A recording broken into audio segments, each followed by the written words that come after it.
I grew up in a cookie cutter family, basically. Divorced parents, great mom. She thinks she's not that great, but she's a great mom. Best mom in the world. My dad did great. My stepfather raised me. He was my father figure. Me and my real dad were like best friends. I started experimenting with alcohol because both of my father figures drink. And I remember the first time I got in any trouble, I drank on the school, but I stole vodka from the liquor cabinet and drank like a water bottle full. And by the time I got home, or by the time I got to school, I was plastered and all my family was worried about me. And this is me at 11. Went to counselors, they put me on Adderall, a bunch of antidepressants, a bunch of shit. I mean, I started medication at 6 years old. I started smoking weed at about 13, and I thought that I found myself. And then I started taking my sister's cars to go to parties at 13 and stealing cars, like stealing my family's cars and stuff. I lived in a great house out in the country. I had everything I ever wanted. I basically shit all over my family. I did some time in juvie for my actions.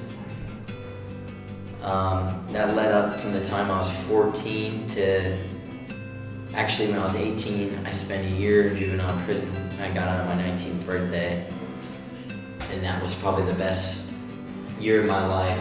I started hustling a lot of weed, but that's when I found Roxy's. I got them really cheap, and I drive to South Carolina and sell them for a bunch. But at first, I was just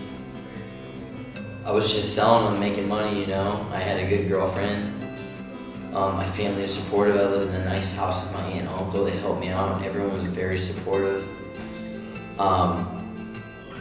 Then I started doing Roxy's at about 20. And as soon as I started doing them, everyone around me was shooting up. So I was shooting up probably 10 Roxy's a day. And got off that, got into a very toxic relationship where I brought her down, I think. But I mean, you know, it's you gotta have some personal accountability.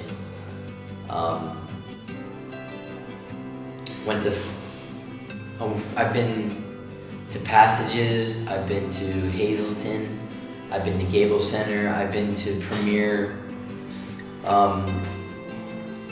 rehabs that are $60,000 a month, you know. I've been to in Pennsylvania, Lancaster. I've been on my friend's circus, just traveling around, you know, just to fuel my addiction for more, you know. I was smoking crack, doing meth. Well, not really smoking crack, but doing a lot of cocaine. I did meth a few times when I didn't know it was meth. And I shot a lot. Then I started getting into heroin really bad, where I actually, when I was living in Florida, I overdosed 18 times. And my dad, my stepdad, who's my father, is the special ops lieutenant of Sarasota County Fire Department. So every time I overdose, he'd get a call. And he's a tough ass, you know. I mean, he loves me. He's really hard on me. Because I've let him down so many times, and I don't blame him.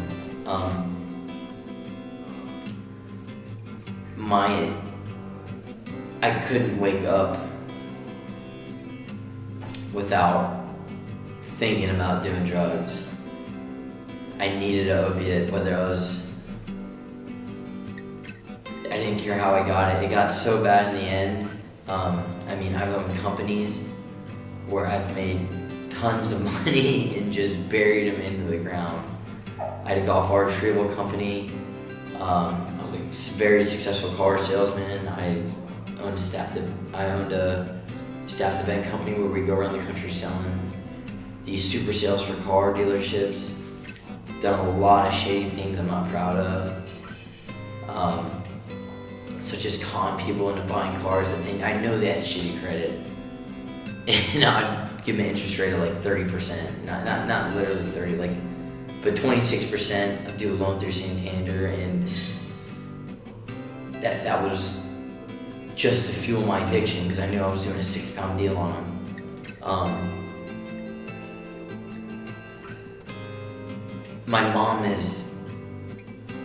My sister's my best friend.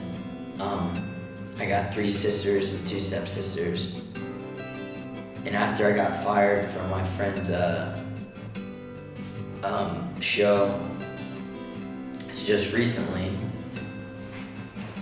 you know, my sisters tried to help me out so many times where I have some stability, some sobriety.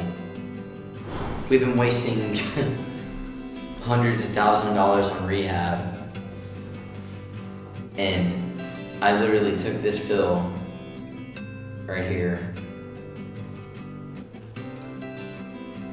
suffered greatly. This is Ibogaine, by the way, guys.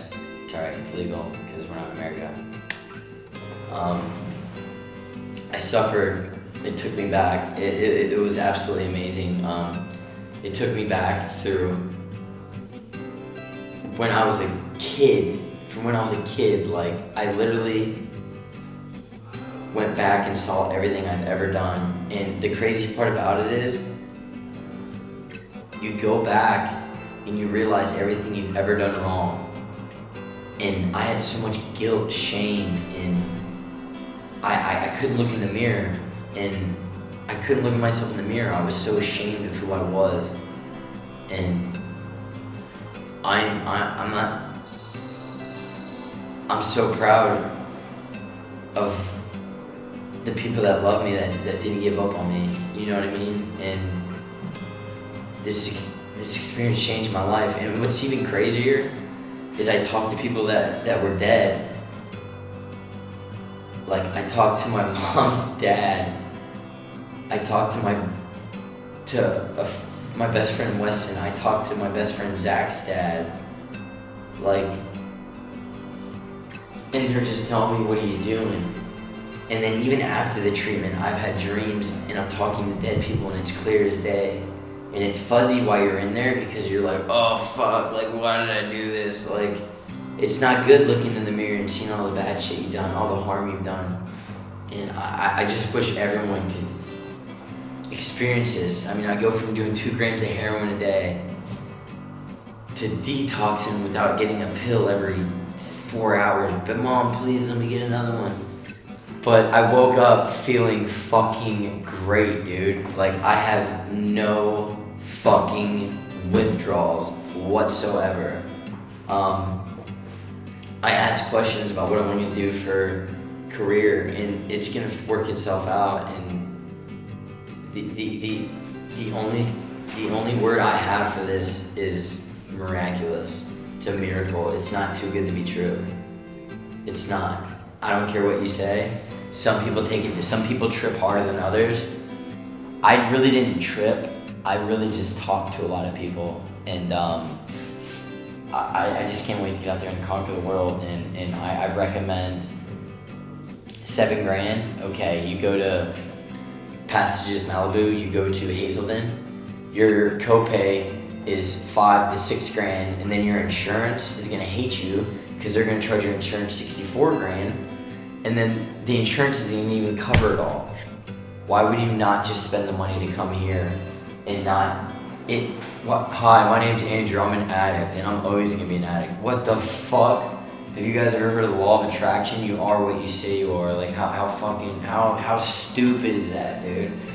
Like, that doesn't make any sense. Like, rehab is, all they do is tear you down and rip you apart. People here just love you. Like, my fucking face hurts from smiling. Like, I went surfing today. 2 days after, I'm doing 2 grams of heroin and I couldn't even walk to the car where they're worried about me getting on a fucking plane. And I went surfing in Mexico by myself with nobody. granted, I ate shit a lot, but you know, like, and I honestly, from the bottom of my heart, if it wasn't for my mom, my mom's a saint. There's no other stronger woman in the world that I know than my mother.